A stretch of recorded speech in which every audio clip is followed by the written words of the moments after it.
Si te digo que antes de Street Fighter 2 no había mucho para elegir para echarse unas peleas con los amigos, es la pura verdad. Mecánicas ortopédicas, personajes genéricos y sin storylines era lo que los videojuegos tenían para ofrecernos. Y yo soy Frognum y hoy te invito a viajar a 1991, el año en que vivimos la llegada de Street Fighter 2 a Chile. ¡Empecemos! Los videojuegos de peleas tuvieron su época de gloria en los 90s. El desarrollo de franquicias como Street Fighter, Mortal Kombat, Fatal Fury o King of Fighters catapultaron al género a su mejor momento dentro de la industria. Si naciste después del 2000, de seguro no conoces nada de esto, porque los arcades ya iban en retirada. Para los que sobrepasamos los 40 años, este era el lugar donde ibas a defender o a mancillar tu honor de luchador. Pero, ¿qué opciones teníamos en casa antes de que Street Fighter 2 abriera la caja de Pandora de los juegos de pelea? Revisemos la historia. Durante los 80s, el Atari 2600 y los computadores Atari, y por supuesto los arcades, eran las opciones que muchos tuvimos a la mano para darnos golpes entre amigos. Si revisamos lo que había, podemos darnos cuenta que las alternativas carecían del carisma que la franquicia de Capcom nos entregaría en 1991.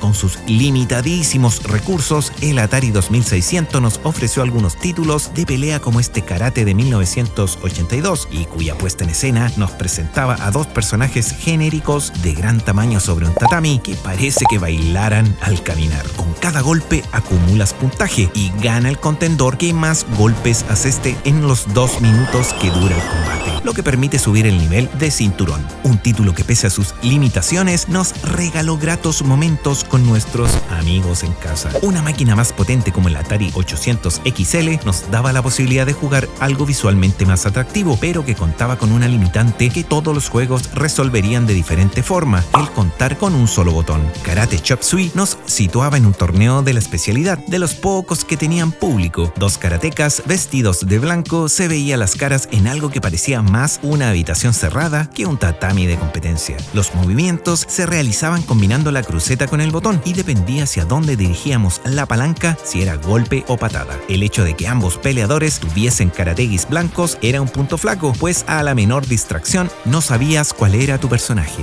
Y el elemento surrealista era la aparición de un escorpión desde el costado superior derecho de la pantalla, al que debías esquivar o de lo contrario perdías inmediatamente si te tocaba. Ideas locas de los programadores. Pero definitivamente el rey de los Atari 8 bits fue el International Karate, o Karate Champion, como lo conocimos por esta parte del planeta. Este juego elevó la categoría de juegos de lucha a un nuevo nivel, sumándoles una exquisita jugabilidad, una buena batería de movimientos disponibles y, lo más importante, era entretenido y súper disfrutable. Teníamos a dos karatecas, uno vestido de blanco y otro de rojo. ¿Les suena? Que competían en 8 lugares del planeta, como Egipto, Nueva York, Sydney, China, entre otros varios. Al ir ganando peleas y experiencia, subías el nivel de tu cinturón hasta llegar al negro. Otro aspecto interesante era su recordada banda sonora, a cargo del grandísimo Rob Hubbard, a la que podías encender o apagar pulsando la tecla M. Definitivamente el Karate Champion era el Street Fighter 2 del Atari 8-bit. Lo que vimos fue a nivel casero, pero ¿qué había antes de 1991 en los queridos arcades? Tienes que recordar que al menos hasta 1995 estas máquinas superaban en capacidades a los equipos caseros, por lo que lo mejor de lo mejor estaba definitivamente aquí. Karate Champ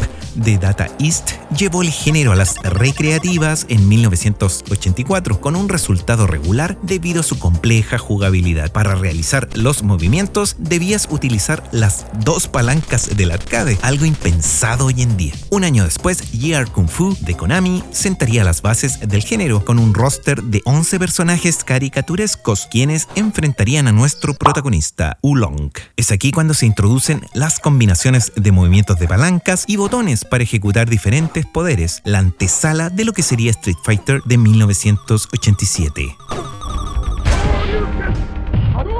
Capcom introduciría en 1987 a Street Fighter con un sistema de controles completamente diferente a lo conocido y que al poco andar debió ser reemplazado debido a la exigencia física que significaba para los jugadores. Se trataba de 2 botones de gran tamaño que servían para realizar los golpes especiales, que serían los 3 que seguirían presentes en toda la saga: el Hadoken, el Shoryuken y el Tatsumaki Senpu Kyaku. Luego de una revisión, se introduciría el sistema de 6 botones que conocemos hasta hoy, correspondiendo 3 a golpes de puño y 3 a patadas. En este Street Fighter harían su debut Ryu, Ken y Sagat como Player 1, 2 y el jefe final respectivamente. Si bien el juego fue todo un avance en el género, en Chile tuvo un éxito regular a menor en los arcades, debido principalmente a la dificultad para poder ejecutar los golpes especiales, que en muchas ocasiones dejaban a los jugadores con ampollas en las palmas de las manos. Todos estos ingredientes servidos y el desarrollo intermedio de Final Fight, que en primera instancia sería Street Fighter 89 por Akira Nishitani y Akira Yasuda, una buena experiencia acumulada les dejarían en buen pie para desarrollar al sucesor de Street Fighter de 1987. 1991 fue un año importante para los videojuegos de pelea, con el creciente mercado de los videojuegos caseros. Por la creciente popularidad de Nintendo y Sega, dejaban a los arcades con la necesidad de un hit que desviase las miradas hacia esas maquinitas. Mientras el mundo del mercado casero caía rendido ante Super Mario Bros. 3, las recreativas nos darían la oportunidad de conocer y vivir una experiencia que jamás olvidaríamos: Street Fighter 2 The World Warrior. La nueva apuesta de Capcom nos proponía una mejora del juego original en todos los aspectos: jugabilidad, variedad de personajes y movimientos, storylines para cada personaje, una banda sonora increíble que nos acompaña hasta el día de hoy. Recuerdo que al pasar por fuera de los videos a los que solía ir, el sonido incesante de unos elefantes me intrigaba mucho y que provenían de una máquina nueva, la que no podía ver bien por el tumulto de niños que había parado delante de él. Es imposible olvidar aquellas tardes en que, embobado por esos gráficos alucinantes y esas melodías pegajosas, tratábamos de echar un ojo a las manos de los que jugaban para poder aprender alguno de los nuevos movimientos. Recuerdo que en esos años, saber algún movimiento especial era equivalente a conocer un secreto de estado que no podía ser compartido, pues tu reputación como jugador dependía de ello. Como buenos latinoamericanos, al menos en Chile, nunca vi una máquina original de Street Fighter 2. La placa por lo general era montada en máquinas genéricas tipo robot, lo que en ocasiones acarreaba un problema extra que mutilaba la experiencia del disfrute del juego. Solo contaban con 3 botones. Claro, y en este punto era cuestión de suerte o del conocimiento del técnico de turno para que dejara al menos el botón de patada fuerte y puñetazo fuerte disponibles y en orden. Era muy común que cuando te topabas con una de estas máquinas y retabas a un contendor, le pidieras los primeros segundos del combate para identificar los botones habilitados en la máquina. Cosas de nuestra realidad. A partir de este punto, Street Fighter 2 se volvió una suerte de religión para los que éramos parroquianos de los arcades. Esto lo comenzamos a evidenciar en conversaciones escolares, intercambio de secretos con los amigos, dibujos en los cuadernos y algo más. Y tal como te lo comenté en mi video dedicado a Mortal Kombat, mi computador Atari también fue tierra fértil para tratar de dibujar algunos de los personajes de este gran juego en él. Después de horas de dibujar a los personajes en papel milimetrado y en cuadrículas improvisadas en mis cuadernos, lograba algunas obras de arte como las que ves en la pantalla.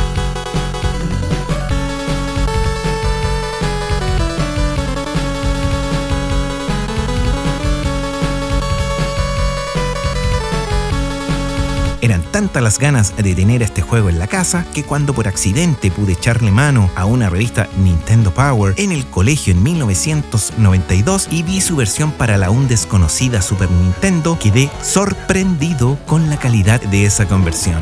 Gracias a mi amigo y compañero Carlos, quien a inicios de 1993 tuvo tanto la consola como el juego, profundicé mi amor por este tremendo título. Y como muchos de nosotros, al final pudimos batirnos a golpes virtuales con nuestros amigos del barrio en nuestras propias casas. Con el paso de los años, Street Fighter 2 The World Warrior sería porteado a diversas plataformas, incluso versiones bootlegs para la Nintendo NES verían la luz en aquellos afamados cartuchos multijuegos juegos que, pese a su cuestionable calidad, permitieron aumentar aún más la fama de este gran juego. Al comienzo era común que no supiéramos cómo hacer los movimientos de cada personaje, pues si recuerdas, solo el Street Fighter 1 tuvo esa mecánica y que por lo general no funcionaba bien del todo. Y una vez más aparecía en acción nuestra fiel y querida libreta de anotaciones. Esta que ves aquí es la que usaba en 1993 para anotar los movimientos y no pasar vergüenzas en los arcades ni con mis amigos en la Super Nintendo. Acá puedes ver mis anotaciones originales de la época, recogidas de distintas publicaciones, conversaciones y por sobre todo de la Biblia que teníamos por esa época, la revista Club Nintendo. Si bien el boca a boca era importante por esos años, para aprender los movimientos especiales de los personajes había mucho de mito y mentira circulando. Corría marzo de 1993 cuando en el kiosco del pasaje Quillota de Valparaíso vi la portada de una revista que mostraba a Ryu y a Ken en plena batalla. Era la Club Nintendo número 7, la primera que compré y la que me hizo empezar a coleccionarlas. Si bien acá no salía mucha información, era lo suficientemente interesante como para comprarla y poder aprender más sobre la historia de los personajes, que poco o nada se contaba en el arcade. Y como los señores de Editorial Pincel no eran nada tontos, parcelaron la información de los 8 personajes en las sucesivas 8 revistas, a modo de tenernos pegados comprando la revista por varios meses más. Brillante. Cuando no tenías una Super Nintendo en casa, poder revisar estas imágenes echado en tu cama era un verdadero viaje. Imaginabas las peleas, las músicas de fondo, el inolvidable sonido de los elefantes de Dalsim, todo en una amalgama que solo podías saciar yendo a los videos o donde un amigo que tuviese el juego para Super Nintendo. Y lo mejor de todo es que cuando te juntabas con un puñado de amigos a jugar en grupo, se armaban verdaderas batallas campales dentro y fuera de la pantalla. Muchos quienes crecimos en los 90s no tuvimos la posibilidad de tener inmediatamente un Super Nintendo. Su precio elevado lo hacía al menos en sus primeros años un lujito y un objeto de deseo también para quienes aún disfrutábamos de los 8 bits. Cuando mi amigo Carlos no podía prestarme la consola y el juego, había una alternativa que definitivamente fue el sello de la era de los 16 bits en esta parte del mundo. Muchos videoclubes de películas comenzaron a ver en el mundo de los videojuegos una nueva área de negocios y comenzaron a poner a disposición nuestra tanto consolas como sus cartuchos. Es aquí donde el Videoclub Magia de Valparaíso nos echaba una mano con su gigantesco catálogo de opciones y entre los que por supuesto estaba el Street Fighter 2. Algo de lo que se perdió cuando desapareció el concepto de las conversiones de arcade al mercado casero fue esa sensación genial de poder jugar un clásico de las salas recreativas en casa. Una sensación bastante similar a la de poder ver aquella película que viste en el cine en el living de tu casa. Pero tras el lanzamiento en marzo de 1991 y al volverse un fenómeno de masas, Street Fighter 2 The World Warrior no solo fue porteado a la popular Super Nintendo, sino que también a un gran número de consolas caseras que hizo estallar su popularidad. Commodore 64, Commodore Amiga, Atari ST, ZX Spectrum y esta primitiva versión de PC DOS fueron los primeros sistemas caseros en donde pudimos agarrarnos a combos y demostrarles a nuestros mejores amigos quién era el mejor.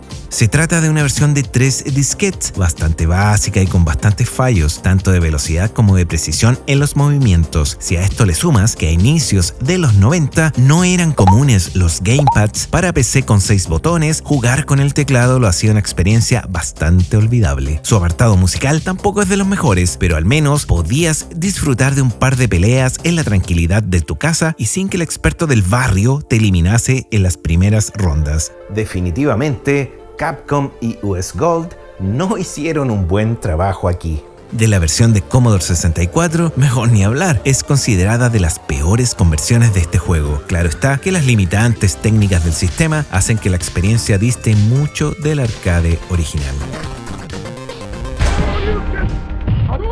El éxito de World Warrior abrió el apetito de Capcom, que un año después nos presentaría Street Fighter 2 Champion Edition, con notables mejoras que llevarían la experiencia un escalón más arriba. En esta parte de la historia es clave la figura de James Goddard, un joven que se enlistó en Capcom siendo un fanático del World Warrior. Su función fue básicamente obtener el feedback de parte de los jugadores en las salas de arcade, lo que le permitía a la empresa dirigir de mejor manera sus próximos pasos. Debido a que el mercado japonés y el norteamericanos son bastante diferentes en cuanto a las preferencias de sus jugadores, hubo aspectos que los nipones no vieron o consideraron debido a su cultura. Uno de ellos fue el aspecto competitivo del juego. Mientras el mercado nipón era menos orientado a la lucha entre dos jugadores, el norteamericano sí se enfocaba en competir contra un par, lo que fue recogido por Goddard en sus investigaciones. Por esta razón, junto con las mejoras gráficas de rigor, se balancearon los personajes para exacerbar el carácter competitivo del juego. Y lo más importante es que se desbloqueaban las peleas con el mismo personaje, teniendo cada uno un color alternativo para diferenciarlos en pantalla, el que podía seleccionar eligiéndolo con el botón Start. ¡Fabuloso! Si bien este es un detalle de carácter utilitario, abrió una caja de Pandora que se exprimió hasta el hastío en sus versiones posteriores, en donde cada uno de los 6 botones representaba un color diferente para el personaje seleccionado. Pero sin duda, la mejora que vino a ser el sueño cumplido de muchos fue la posibilidad de elegir por fin a los 4 jefes. Balrog,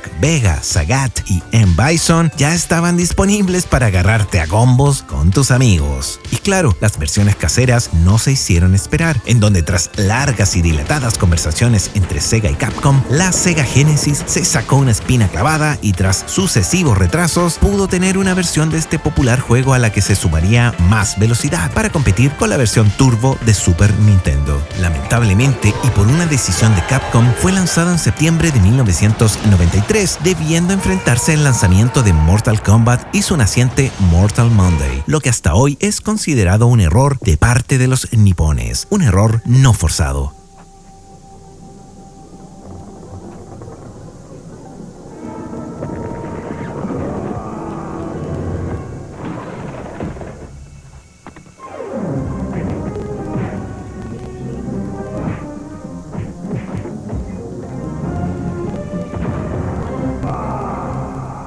El PC Engine fue otro de los sistemas caseros que en 1993 tuvo este título en sus filas y que a partir de 1998 sería incluido en numerosas compilaciones de la saga, que a inicios de los 2010 llegaría incluso a los celulares.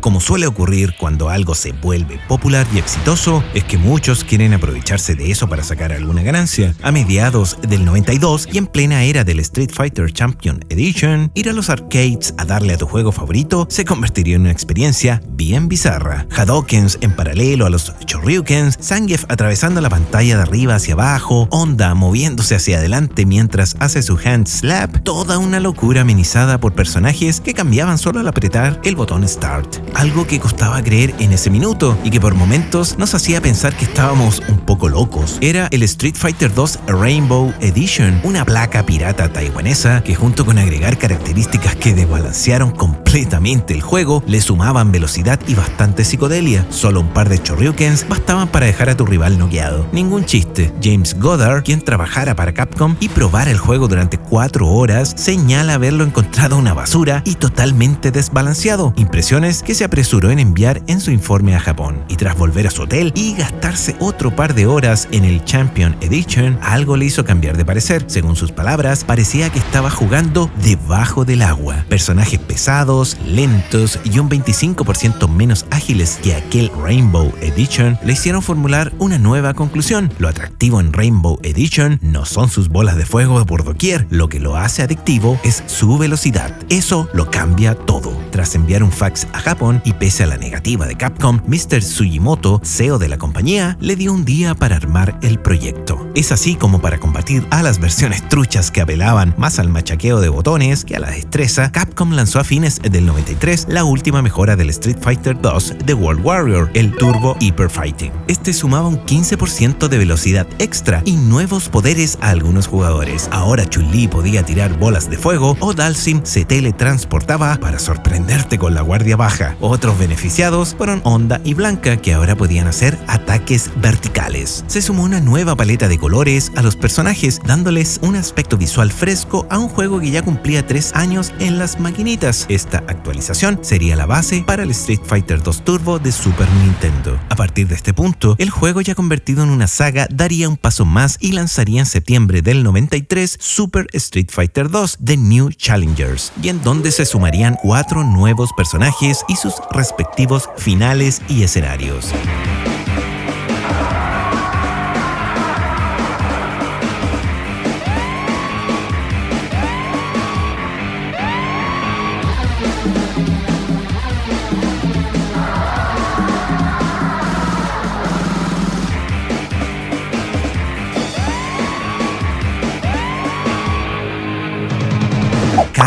TJ, T-Hawk y Fei Long se sumarían al roster de luchadores y tendrían sus propias mejoras en Super Street Fighter 2 Turbo, el que podríamos considerar la última gran actualización del título original de 1991. Bueno, como supondrás, ambos aterrizaron en consolas y computadores personales de la época, permitiéndonos con unos meses de retraso vivir la evolución de este tremendo clásico en nuestras casas. A partir de este punto, la franquicia ya contaba con una serie de productos que escapaban al mundo de los videojuegos, oleada que les llevaría a la producción de la olvidable cinta protagonizada por Raúl Juliá, Jean-Claude Van Damme y Kylie Minogue, pero eso será parte de otra historia. Sin duda, años en que ser un niño era todo un privilegio y en donde vimos el nacimiento de sagas que perduran hasta el día de hoy. Si quieres saber cómo vivimos la llegada de Mortal Kombat a Chile, por aquí te dejo un video que de seguro te va a interesar. Yo soy Frognum y nos vemos en el próximo video.